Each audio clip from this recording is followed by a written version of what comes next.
Alright. We are back for another playthrough. This time, we are doing a weapon that is by the same modder, Clever Raptor, I think is their full name. This weapon is called the Nonosama Bo. So as you can see, it's quarterstaff, but it also has lightning. So I'm going to take us through the moveset really briefly.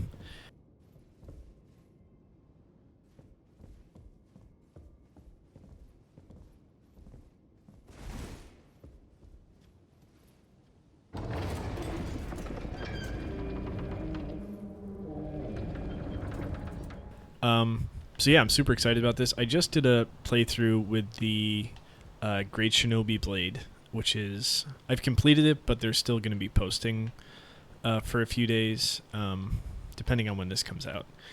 But yeah, so this weapon, if you're one-handing it, which I am right now, let me pull it up right here for anybody that wants to see. Oh, shit.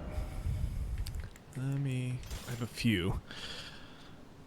So, there we go.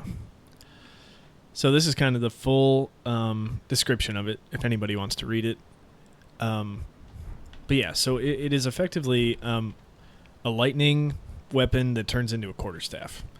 So when you're one-handing, you're going to do lightning attacks. So this is the chained R1s together. Then this is the charged R2. It's like a big thunderclap. This is a non-charged R2. There's a roll. Light. That's the roll heavy. Jumping light.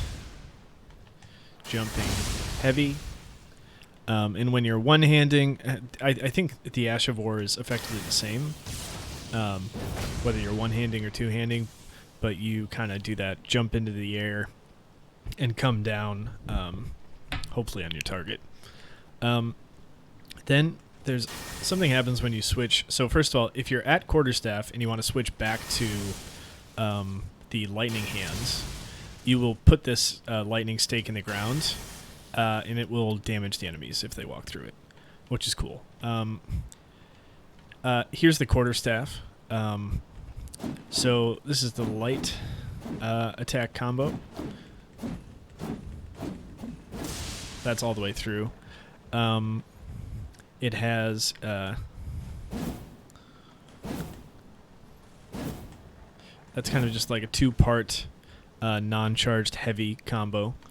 And then I believe it has a charged heavy combo where that's the first one, and then that holding a charged heavy again does that sweeping slash, which is really cool. And the other thing, I believe the last thing, although these weapons are really awesome and have a lot of depth to them, and I was still discovering things about the Great Shinobi Blade when, even towards the end of the run. But actually, I think there's a step back. So there's a step back light, there's a step back heavy.